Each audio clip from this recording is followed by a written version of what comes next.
Signals are crossed, mixed signals. Mixed What signal, kind of signal? Signal to noise ratio. Bat signal. Lost signal lost. The breakdown starts now. All about signal.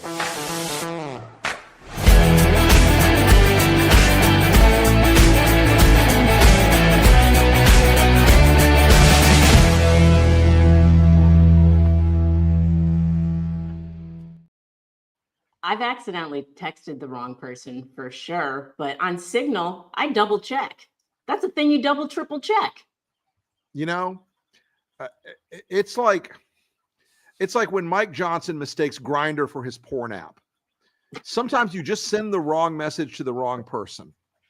And you know, we're now 5 days into this story, Maya.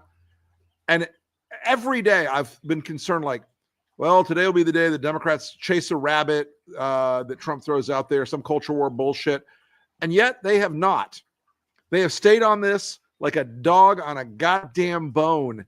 And the Trump world is really not having a good week. This has been the worst week of this administration for them by an order of magnitude.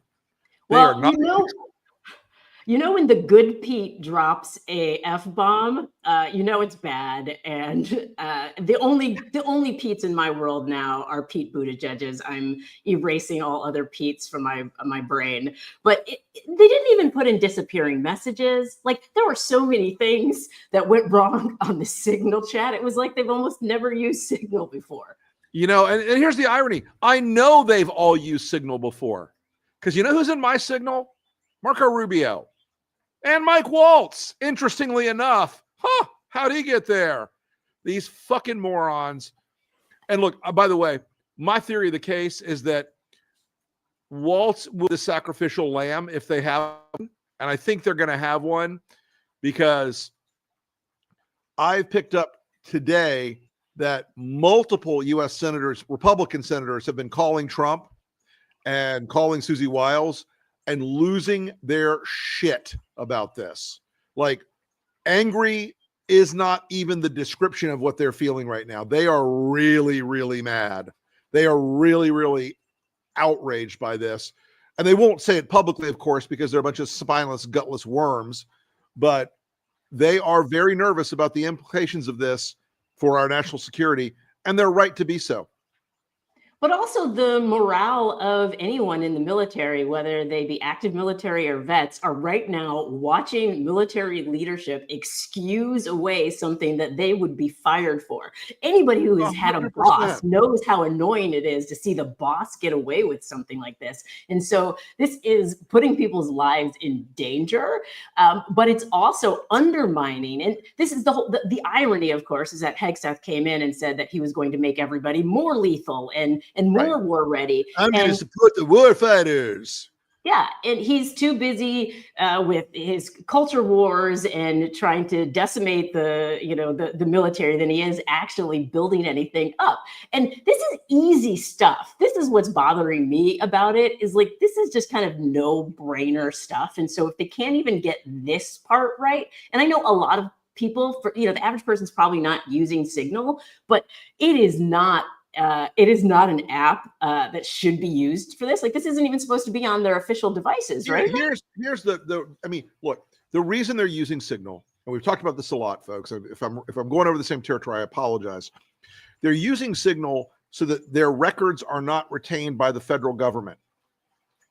And the irony of it, Maya, is they didn't have to. Joe Biden signed an executive order allowing us to strike the Houthis because they're shooting at civilian shipping. They're shooting at unarmed civilian ships, and the president had the authority to strike them. They didn't need to use Signal to coordinate it. They could have used any number of tools that are in the defense and intelligence world. There are, shockingly, government issued cell phones that will actually encrypt messages to a level of cryptographic robustness better than Signal. There are government landline phones that do the same thing. There are government computer systems with chat features.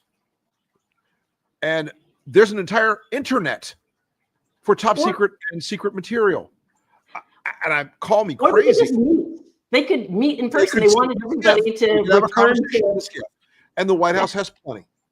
They chose to do it this way because they're trying to avoid the Federal Records Act and the Presidential Records Act. They don't want their words and deeds recorded for posterity because they believe that is a transgression of executive authority in some way, which, I don't know, every other president of either party, depending, no matter their ideology, was like, oh, okay, well, that's the law. I'll follow that law. Whatever happened to laws? I feel like I missed Purely them. optional now, Maya. Yeah. All right. Here we go. Moving right along. You know, we'll have some more sauce on this front in a minute, but until then, let's move on to the other parade of horrors that haunting our country. That was horror, not whore. Well, the most dangerous thing it seems to be in America right now is to be a student with an opinion. Sure. Yeah. I mean, folks, I just want to say this before we roll this clip. If you are looking for a sure sign that your government is slipping into autocracy and fascism, look for police without uniforms on, wearing masks with unmarked vehicles, because today they're picking up people whose opinions they disagree with, who happen to be foreign students on legal visas. But tomorrow, the same assholes will be tasked to pick up people that Donald Trump doesn't like who are American citizens. Watch this clip and you'll see what I mean.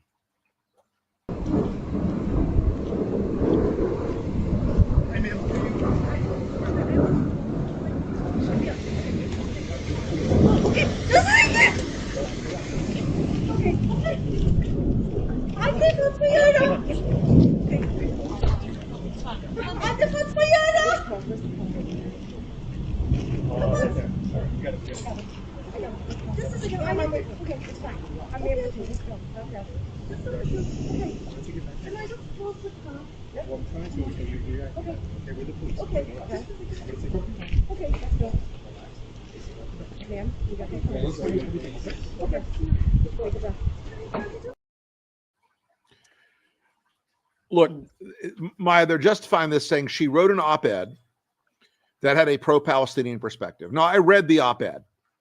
I looked it up in the Tough Student newspaper. And a lot of it I disagreed with. But I will tell you guys, it was not a call to jihad. It was not a call to violence against Jews or against Israel. It was a earnest, slightly breathless letter to the Tufts University, asked them to divest from Israel.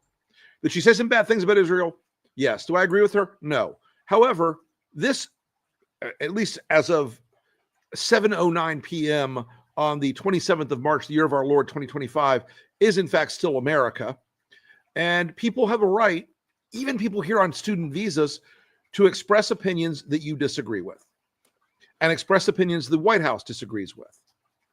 And but now she's been disappeared into a prison in Louisiana, denied access to her attorney. And if you don't think this is going to be one of the biggest civil rights cases of our lifetime, you are mistaken. And they pick targets like this because they know that people will be less sympathetic to them, which makes it much more likely that the next target is going to be closer to home. And so a 100%. lot of people right now are maybe looking the other way, but I have to put myself in that woman's shoes to just be walking on the street and to be approached by people that you don't know who they are. All you know is that suddenly you're in danger and there is nobody else on that street to help you. And that is a kind of fear that somebody who, it doesn't matter who you are, that is a kind of fear that should resonate with you if you really believe in freedom in America, because that is the kind of stuff that you see in Argentina during the dictatorship area where I used to live, or in the movie that was nominated for an Oscar out of Brazil about their dictatorship era, grabbing people, putting them in cars and disappearing them. And the fact that that is happening on our soil, well,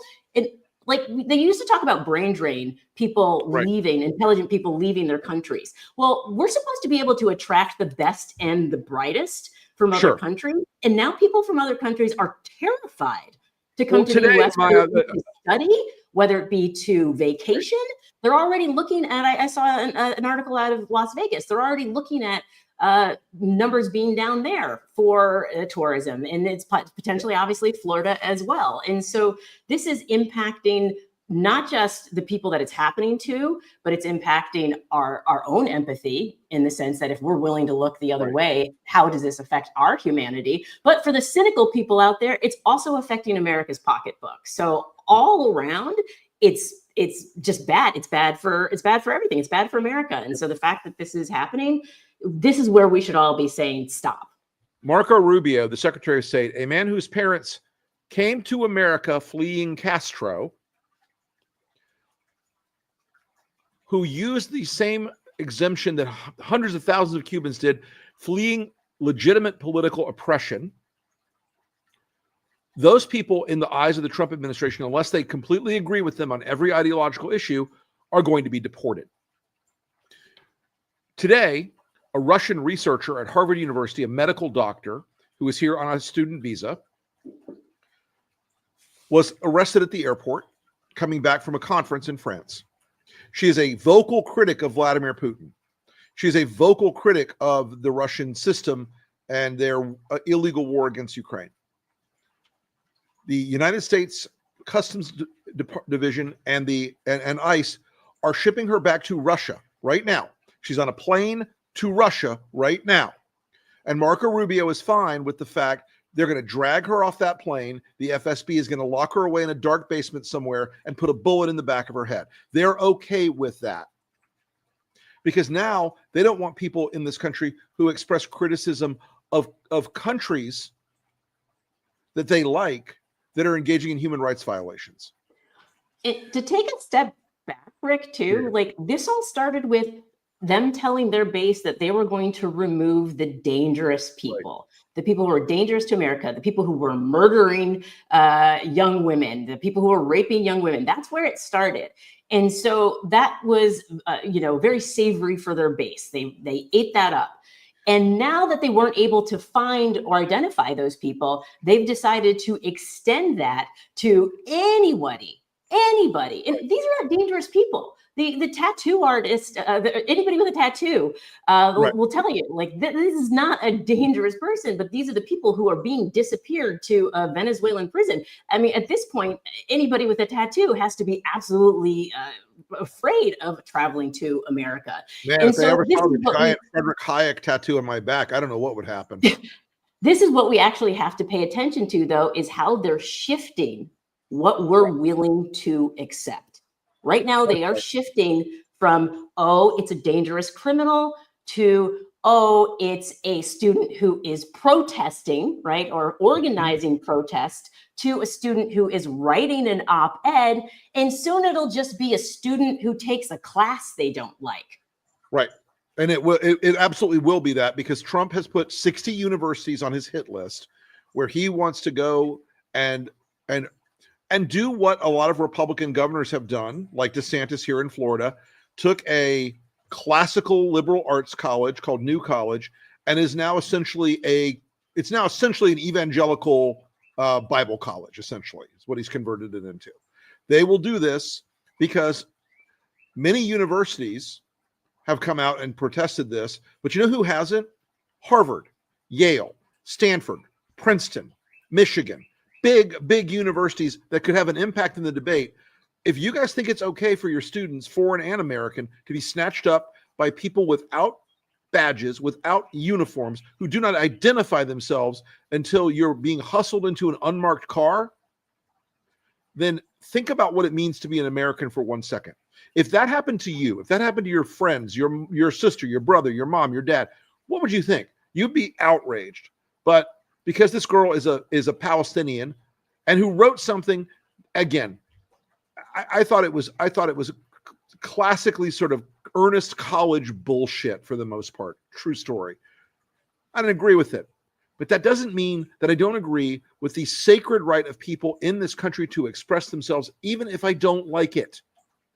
This is the weirdest part of this sort of post-constitutional moment, is it has really become on the right.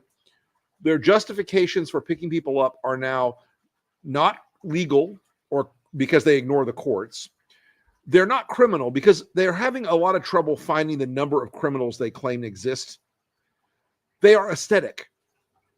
They picked up a guy who had a autism support tattoo. It's a ribbon tattoo. And it literally says autism ally on it because his little brother has autism.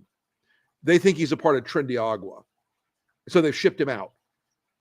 Which this shit, them ignoring the courts, they're in for a very big collision on this very soon. But they're gonna milk this thing as long as they can. They're gonna bleed this thing as long as they can. They're gonna send Kristi Noem to wear various wigs and uniforms.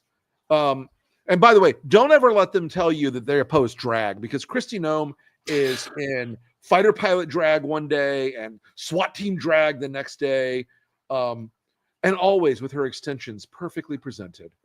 Yeah, we have that clip, which is horrifying to watch, but I think we do need to look at it. I also want everybody to know, if you come to our country illegally, this is one of the consequences you could face. First of all, do not come to our country illegally. You will be removed and you will be prosecuted. But know that this facility is one of the tools in our toolkit that we will use. I thought that facility was for hardened gang members who were at war with the United States. I thought Venezuela was at war with the United States. These are supposedly Venezuelan terrorists and Venezuelan cartel members. But in fact, most of the people you saw behind, and I'm going to steal this from my friend Sarah Rump, most of the people you saw standing there behind Gulag Barbie were just here without their papers in correct order. They may have been here illegally, but they have been sent to an overseas work prison, a for-profit work prison. And again, if that's cool with you, re-examine your predicates about what you believe in as an American and what you believe in as in the rule of law. Because I can tell you, while I'm no constitutional lawyer, that shit ain't constitutional law. Due process, once again, because every time I see them excuse this, they try to say something like, oh, well, this is a hardened criminal. I'm like, okay, well, then prove that in some sort of hearing before you decide what you're going to do. My favorite part of it the other day, they're like, the war plans that Pete Hegseth leaks on Signal are not classified, but 2 commercial planes they rented to fly non-criminals from Texas to El Salvador that appeared on FlightAware, who filed public flight plans. That's a vital military secret, and the court can't have a look at it, nor can the court see the list of people that they have shipped down there, because we're at war suddenly. And just to beat a dead horse, the War Powers Act is very specific. And I could get you into a rabbit hole that would astound you, because I'm really a fucking expert on the War Powers Act for reasons I care not to recount right now. But you have to declare war to be in a war. You have to sign a declaration of war if you're going to be in a war. You have to announce that you're in a war. You have to show cause if you're in a war. You have to participate in what are called just war rules. Because, like it or not, Trumpers, we are not savages. The idea, though, that you're going to lock these folks up in Louisiana without access to lawyers, that you're going to ship them off to El Salvador without access to lawyers, that you're not going to give them habeas corpus rights. And by the way, I know, Magas, I know you hate this. I know you hate this so fucking much. But habeas corpus applies to non-U.S. citizens in the United States. Our laws, our rule of law, our legal system is built to provide a structure of accountability for the executive functions of government. That comes through the courts. You have to play by the rules for your actions to be legitimate. Those ICE guys that picked up the Turkish girl at Tufts, they jump out. They're not wearing uniforms. They're not carrying their badges prominently. They're not introducing themselves as what they are. dragging her to an unmarked van. Now, by the time they get over there, they're like, we'll explain who we are when we get you in the van. Let me tell you something, there'd be some dead motherfuckers if that was me.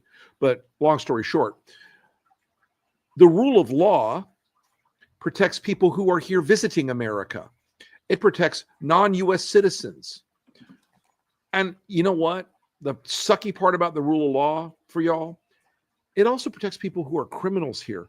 They are owed due process. No one is pro-criminal here. No one is pro-illegal immigrant criminal. They have a constituency of 0. But the idea that you're going to use foreign gulags, the idea that you're going to use masked goons on the street, the idea that you're going to snatch people up because of things they've written, the idea that you're going to ship people back to countries where you know they will be killed, where you know they will be murdered because they've been critics of the regimes from whence they came. That's not American. It's not patriotic. It's not making anyone safer. What it makes you is an accomplice. And I got to tell you something, guys.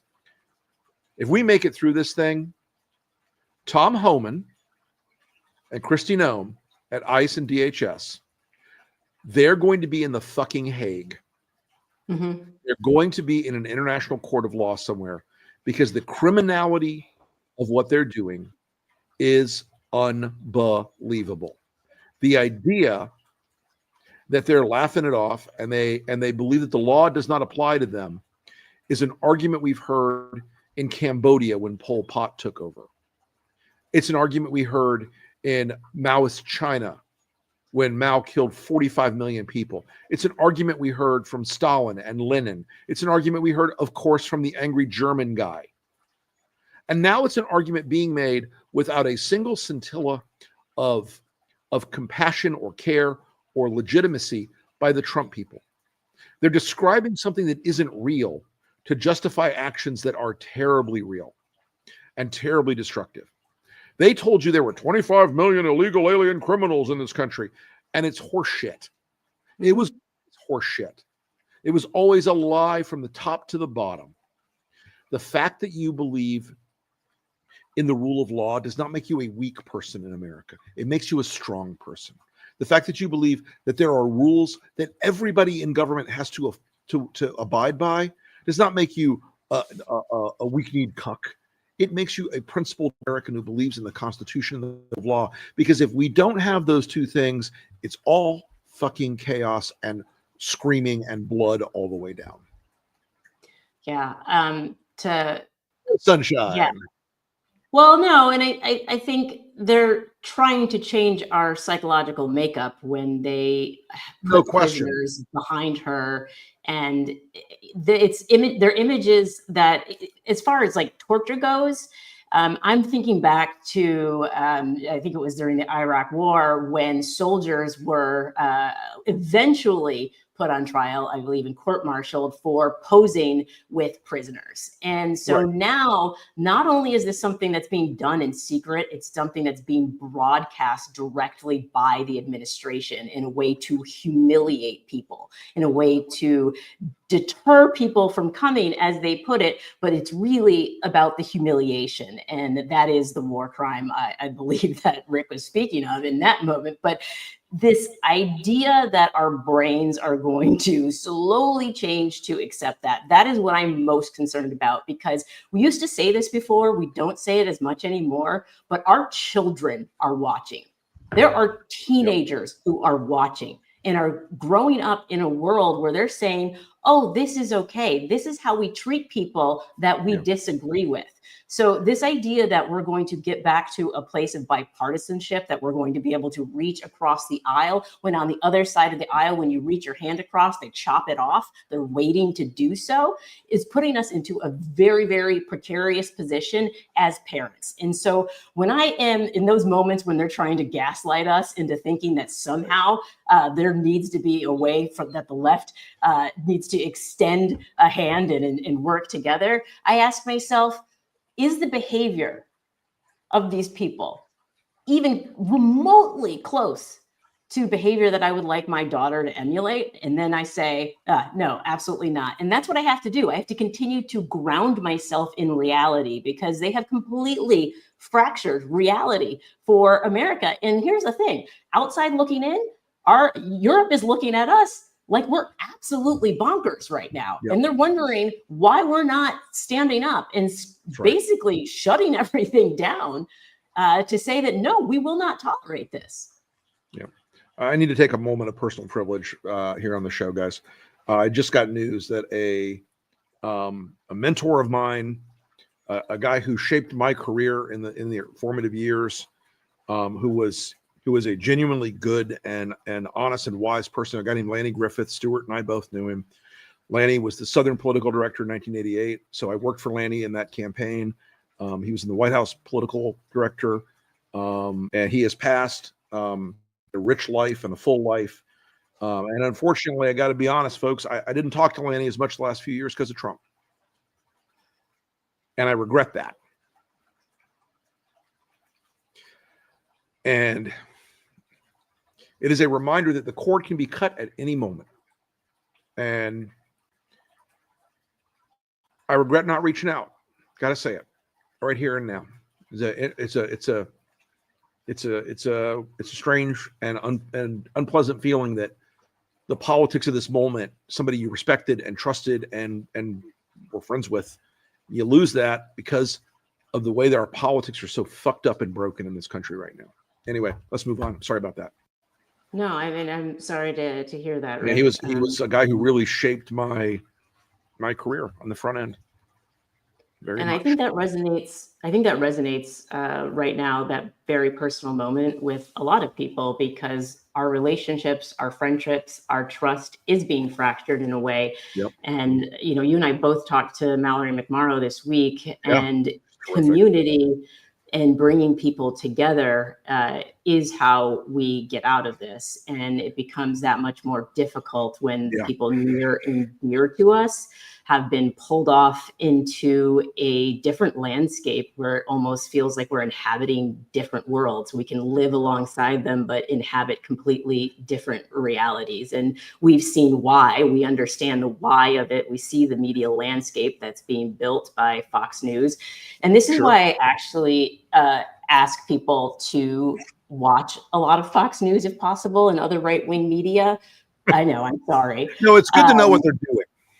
Not just to know what they're doing, but to also understand the reality that some of our friends and family are being subjected to, so that we can then also have compassion for understanding how people get sucked into that. And so it is unfortunate that that is what they've been exposed to, but it can take them and lead them down that dark path. And, you know, when you said earlier, if we get out of this, I'd like to say when we get out of this, because at the end of the day, we are all inhabiting the same land, and we do have similar hopes and dreams for our families. And as I see it, there is one villain in this story, or if I would say Elon Musk. we have Elon, we have Trump, but the vast majority of Americans are not benefiting from what they're doing.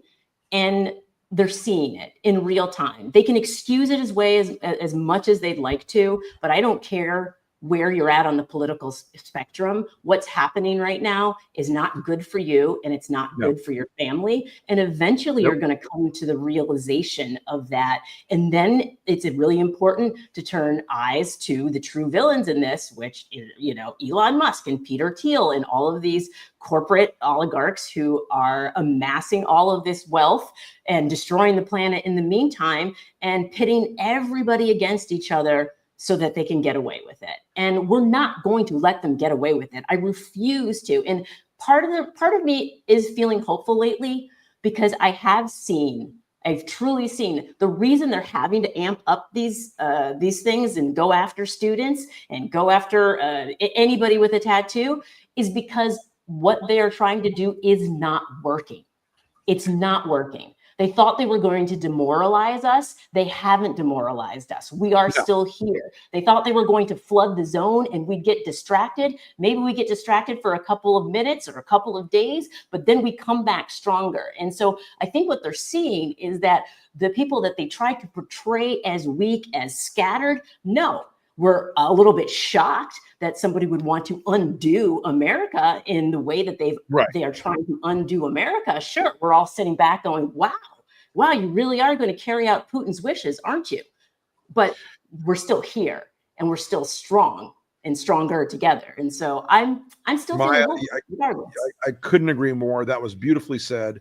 And I was talking to Ro Khanna today, and we were talking about he's going out into these red districts, and he went to a red district where David Valadeo's district in California, near Bakersfield, Kevin McCarthy country, found out while he was out there that 70 or 67% of the people in that district are on Medicare, Medicaid, or Social Security, or some combination of them. And they're fucking pissed. And it was the first time those people got disconnected from the sort of Fox Trump matrix. They expected everybody else would be hurt, not them. And Trump's gift for a long time has been to make people on the Democratic Party, on the center, on the left, in the progressive side, everybody not a MAGA, feel emotions, fear or helplessness. And they're different emotions. What they don't understand is they're releasing much worse than fear or hopelessness. They have released righteous anger in this country. They are running scared, guys. There's a reason why Republicans don't go to town hall meetings, because they're fucking terrified of accountability. There's a reason they're not going to town hall meetings, and I'll tell you what it is. And you haven't thought about this yet, probably. They're not going to town hall meetings anymore because now they know Trump can't save them. And he doesn't want to. He doesn't care about them. But they know he can't save them anymore. They're not going out there and talking to their constituents because they are absolutely caught in a trap that he built. And that trap is that to be as destructive as he and he are. They have to back destruction. They have to cheerlead for the hate. They have to cheerlead for the racial and ethnic hatreds that are driving this whole mass deportation garbage. They have to cheerlead for budget cuts to health and human services, cheerlead for budget cuts to vaccine programs, cheerlead Trump sucking up to Putin.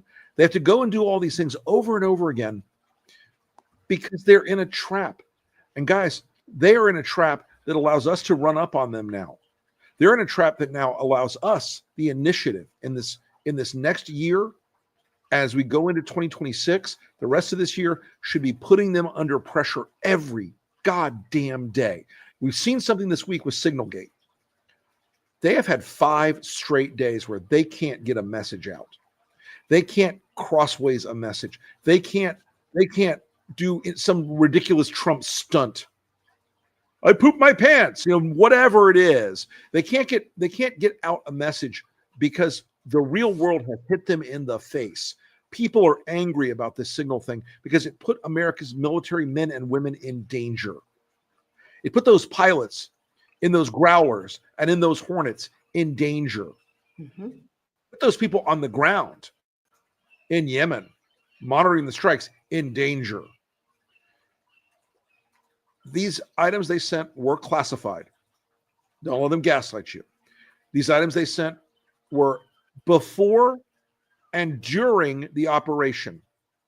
We got very, very lucky that the Russians weren't able to get the information they were getting off of Witkoff and everybody else's phones to Iran, and Iran couldn't get it to the Houthis in time. We got very, very, very lucky. This story, I want you to remain angry about it, not because just of the illegality of the administration. That sort of goes with the territory. But because these fuckers tell you all them, we love the troops, we're with the troops, we love the troops. No, they do not. Pete Hegseth is a drunk, cosplaying, pretty boy, a party bro, a backslapping frat bro. He has no business being sec def. And you know how you know? Because he fucking proved it by putting sensitive military information. That, by the way, under the laws of the United States, no matter how they want to spin it and try to gaslight you, is in fact illegal. It is in fact a felony.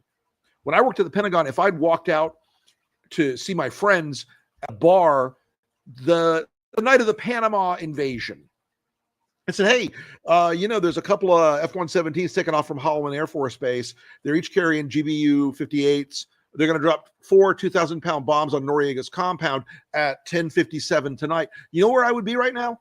Fucking Leavenworth 30 years later. That's where I'd be. These guys broke the law, but worse, they broke faith with the people in uniform who serve this country.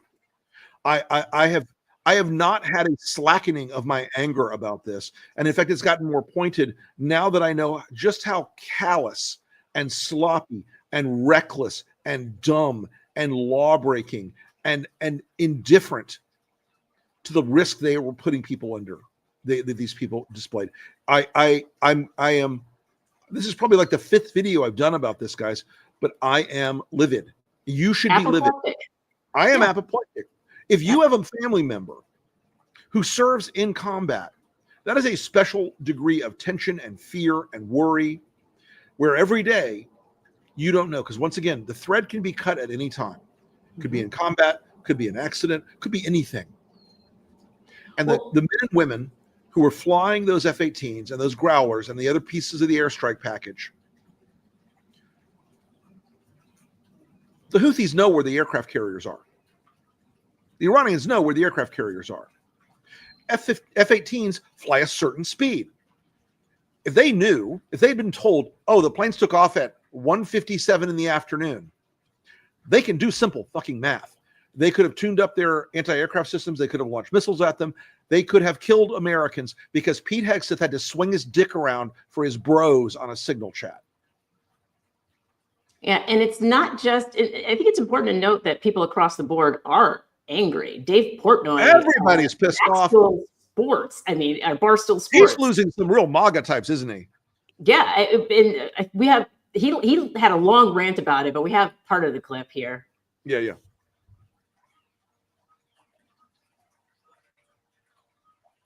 You can't poo-poo it. You can't downplay it.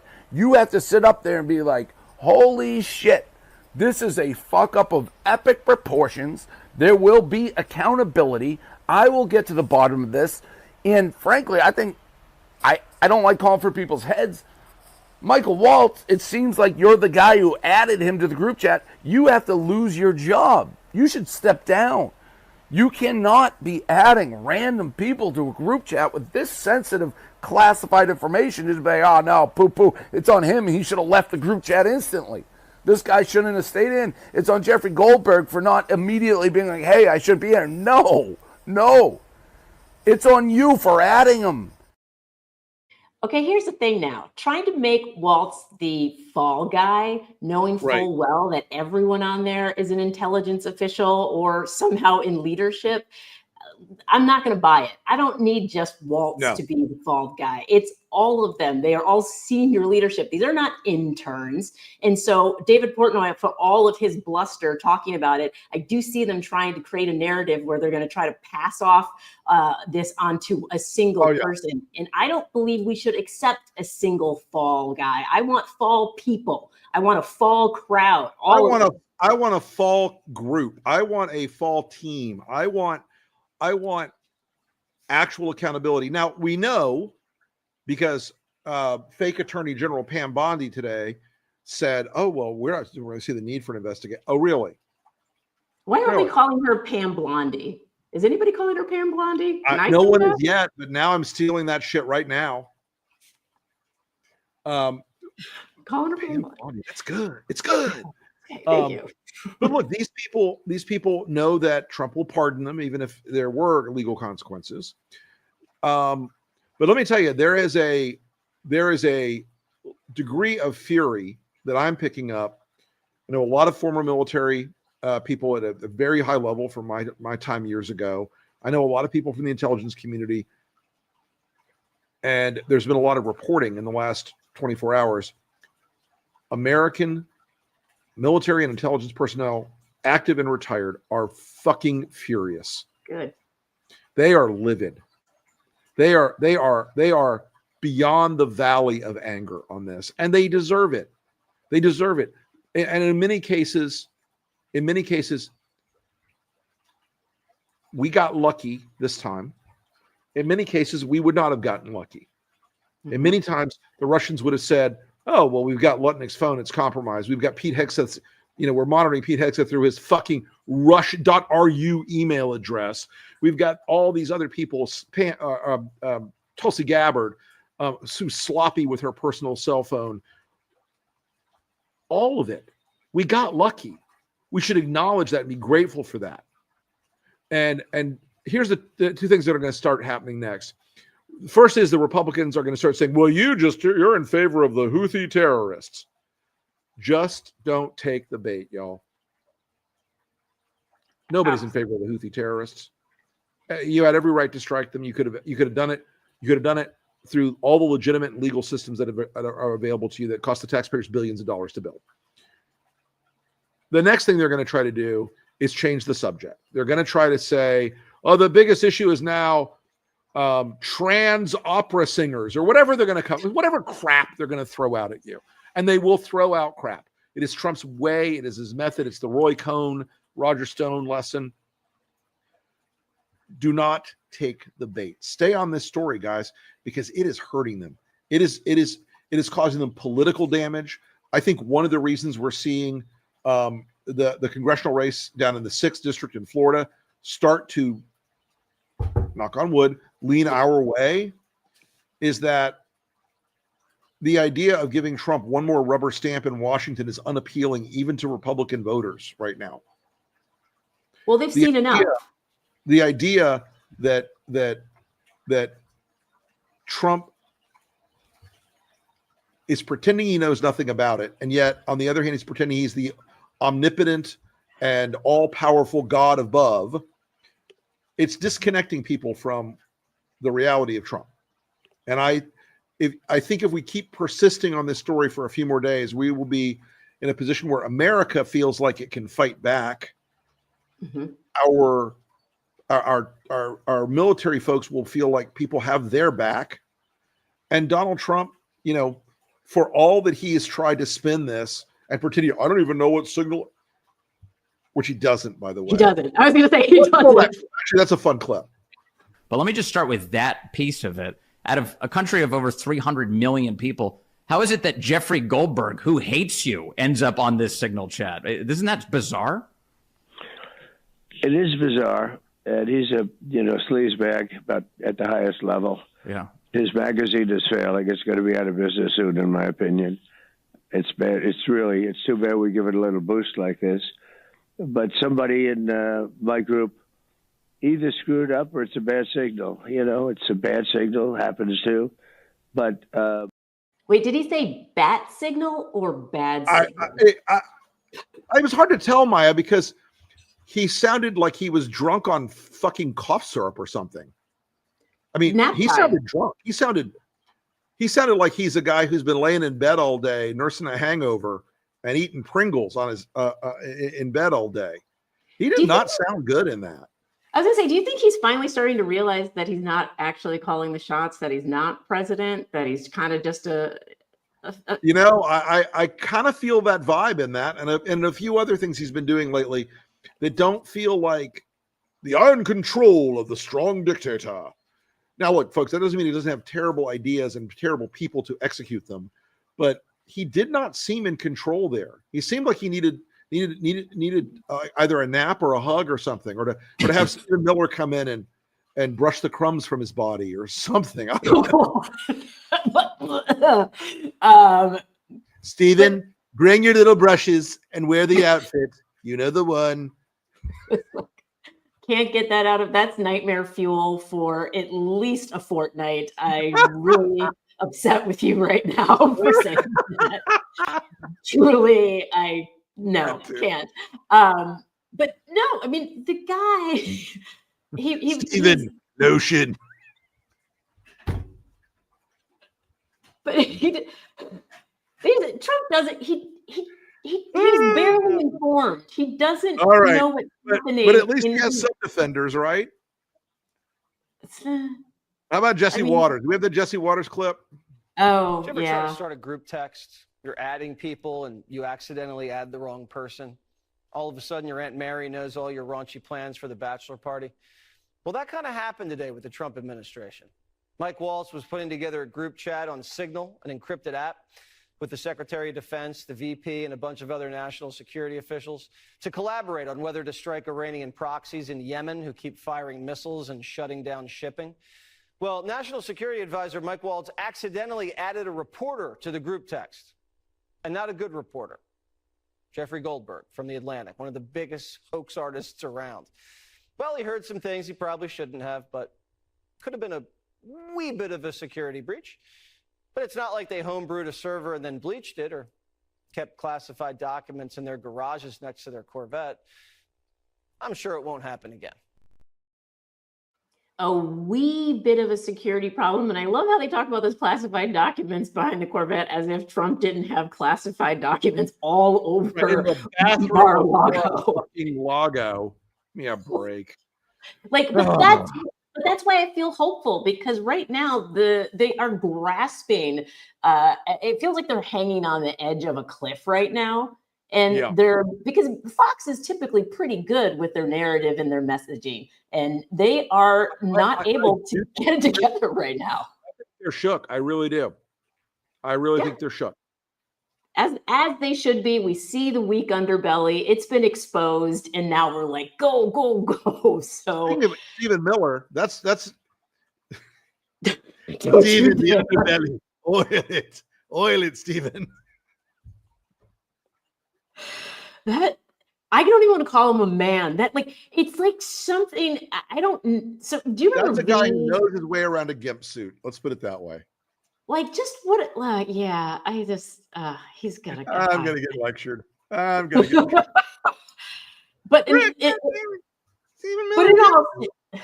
all seriousness, guys, we can beat them. Maybe we didn't realize, or we didn't come together enough on the media ecosystem issue, but working on it. Everybody's working on it. All hands are on deck. These are our opponents, and I'm sorry, they're not bringing it. They're not bringing their A game. They're not sending their best people, and so we got to come together. Except for Elise Stefanik, she's going to go to the United Nations and represent this country with a fire and a passion and a. Oh wait. No, she's not. Oh. They're so shit scared, guys. They're so petrified about losing even one seat in a special election that they can't afford to lose Elise Stefanik's seat in New York. They're so petrified that they've made Elise Stefanik give up her dream job that was, and her people are the most mouthy, gossipy bitches you've ever seen in politics. And in politics, gossipy bitches, like that's a high bar. Her people are like, that job will position her to run for president in 2028 or 2032 at the latest. She's not going to get that job now. She's not going to be the UN representative. You know why? Because they can't afford to give up her seat. Mike Johnson does not have a lot of running room, everybody. There is a world in which we get the majority back if one Republican falls down in the grocery store and cracks his head. I would want that to happen. Closer, and we're probably going to see the stresses inside the GOP and the MAGA wing of the party tear it apart when it gets down to one vote, because that's when Marjorie Taylor Greene or Chip Roy or any other of these weirdos can hold the entire government hostage, or they take out.